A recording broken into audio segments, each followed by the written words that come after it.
Hello beautiful people! Welcome back to my channel. This is your Mama Sam dito sa Sam Sam TV. Kamusta naman kayo mga amigo, amiga, kumare at kumpare? Syempre nandito tayo sa isa sa mga magandang place dito sa Thailand. Syempre ang park nila ng bonggang-bongga na talaga naman maraming nag-exercise kasi talagang love nila mag-exercise. So alam nyo guys, sa totoo lang, medyo matagal-tagal na ako dito sa Thailand, dekada na. So dati, yung time na nag-start ako magdesisyon na gusto kong pumunta ng abroad, wala sa vocabulary ko yung Thailand, sa totoo lang. Pero naririnig ko lang nung bata ako na parang, uy maganda doon sa Thailand, oy, basta lagi ko siyang naririnig yung Bangkok. At natutuwa naman ako kasi syempre nakita naman natin na talagang marami talagang mga Pinoy na nagpupunta sa Bangkok. Pero guys, syempre ang isa sa mga dapat nyong malaman pag pupunta kayo dito sa Bangkok, ano nga ba ang meron dito sa Bangkok? So syempre, ang pagkain nila. Una sa lahat talaga, ang pagkain nila dito dapat nyong malaman na maanghang. Sobrang anghang, na maanghang siya na tipong kung hindi ka sanay sa anghang, hindi mo siya makakain. Kasi sila kasi naniniwala sila na kapag maanghang ang pagkain, masarap yon. Totoo. At kahit naman ako, napatunayan ko yun sa sarili ko na parang nung una, so syempre hindi ako sanay sa anghang at wala akong idea na ang pagkain nila ay sobrang anghang talaga. Naririnig ko lang na spicy ang mga pagkain nila pero parang by choices, ganon. Kasi di ba pwede ka naman mamili na ay ito ang kakainin ko, ito yung gusto ko, ito yung natitipuhan kong kainin. At totoo naman yon. Pero nagulat talaga ako na ang pagkain nila ay sobrang grabe. Sobrang ang-anghang na tipong gumuguhit dito sa lalamunan mo.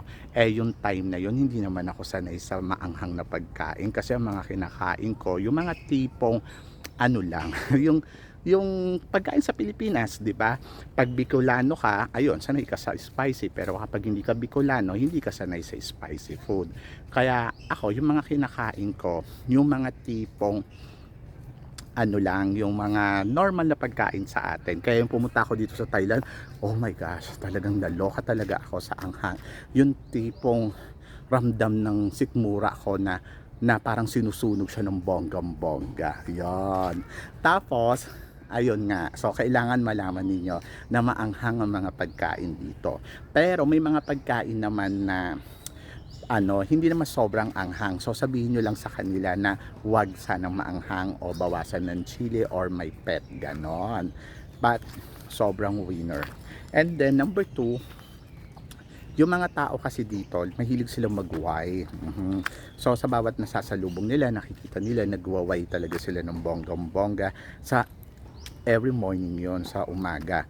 Tapos sa hapon, pag-aalis na ganon. So kapag nakita mo sila halimbawa sa hotel, ayun, so nagwaway sila, 'di ba? So magway ka din sa mga 7-Eleven, sa convenience store, basta kasi malaki yung bagay na yon pag nagwaway ka kasi respect yon, respeto sa bawat isa. So para sa atin tinatawag yun na mano po, 'di ba? So kapag yung nagmamano ka sa mga lola, sa mga na dumadating sa bahay ninyo, ayun, nagbe-bless ka, 'di ba? So sa kanila ganun din. And then kung talagang titira kayo dito sa Thailand or mananatili kayo ng matagal, pag bibisita kayo sa isang bahay, lalo na sa mga bahay ng mga Thai, hindi nyo dapat pinapasok ang tsinelas ninyo sa loob ng bahay. So iniiwan yun sa labas kasi respeto yun sa kanila. So malaking bagay yon na kailangan iiwan mo yung tsinelas mo sa labas kahit pag pumupunta ka ng mga temple. So dapat yung tsinelas nasa labas lang siya. So ang suggestion ko, pag yung halimbawa magtutour kayo tapos pupunta kayo ng mga temple, mag sleeper kayo o mas madali yung parang yung shoes ninyo madaling mahubad para hindi kayo nahihirapan kasi minsan may mga ugali ang mga Pinoy na tinatamad na silang maghubad, di ba? So yon, maghubad ng sapatos, hindi ng short or ng brief ng sapatos. So yon, so kasi sila sa loob ng temple talagang hinuhubad nila yon, at kahit sa bahay ang ano sa kanila yon, respeto. So yon, so syempre dapat matutunan natin yung mga kultura na mga kailangan natin matutunan bago tayo umalis ng bansa natin kung saan tayo pupuntang bansa, lalo na ang Thailand ay punong-puno sila ng mga culture talaga. So yon, so marami silang culture, maraming mga pinapatupad, at marami silang mga yung mga gustong Saka syempre, matuto din tayo respeto sa mga vendors, sa mga driver, di ba? Dapat hindi natin sila pinagtatawanan, lalo na yung mga salita nila, kasi hindi kasi talaga sila masyado nag-i-English, or hindi sila nakakaintindi ng English. So dapat maintindihan ninyo na kayo dapat ang mag-adjust, hindi sila yung mag-a-adjust sa inyo.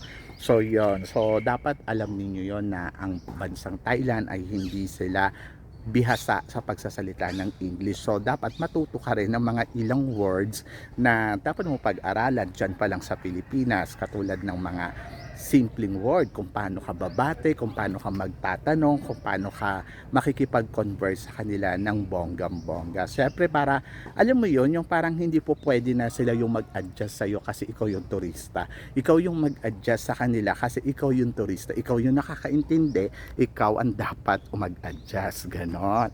Hindi mo po pwedeng pairalin yung attitude mo na ay nako, magaling ako, dapat naiintindihan nila to. No, dapat ikaw na yung mag-adjust for them, di ba? Kasi napaka-importante no na marunong kang mag-adjust, marunong kang umintindi. Kasi marami kasi mga Pinoy na bumibisita dito na nakikita ko na parang minsan pinagtatawanan nila or nagagalit sila pag hindi sila naiintindihan. So yon, so ganon. Tapos syempre matuto din kayo dapat mag-check ng mga bagay-bagay sa mga internet pa lang para aware kayo. So yon, mababait ang mga Thai people, at talagang masasabi ko by recommended ko talaga ang Thailand dahil masarap ang mga pagkain, ang mga street food, malinis, tapos talagang mag-i-enjoy ka sa mga prutas. At dito sobrang tamis ng mga prutas, at yung mga prutas na hindi mo pa nakakain sa Pilipinas, makakain mo dito ng bonggang-bongga.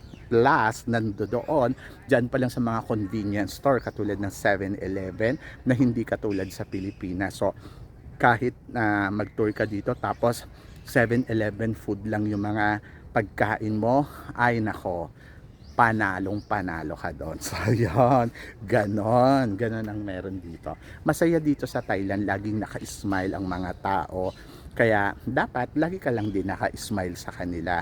Dapat paggising mo, dapat smile ka lang para maganda at magaang ang buhay. So yan ang meron ang Thailand na dapat mong matutunan o dapat mong malaman kapag pupunta ka dito. So sa simula pa lang dapat alam mo yung kultura na meron ang bansa ng Thailand para aware ka. So yan. So marami kang mapupuntahan dito at marami kang makakainan, mura ang bilihin, mura ang mga pagkain, at anywhere pwede kang kumain ng bonggam-bongga. So yan. So sana marami kayong natutunan ngayon dito sa mga pinag-uusapan natin, at sana ayun, so nakapagbigay ako ng magandang sa inyo tip para sa pagpunta ninyo dito sa Thailand. So yun guys, syempre maraming salamat sa inyo lahat sa suporta at pagmamahal. Syempre kita naman ninyo ang ganda-ganda ng place, di ba? Sa place pa lang winner na. So yun, so tahimik, at saka masasabi mo na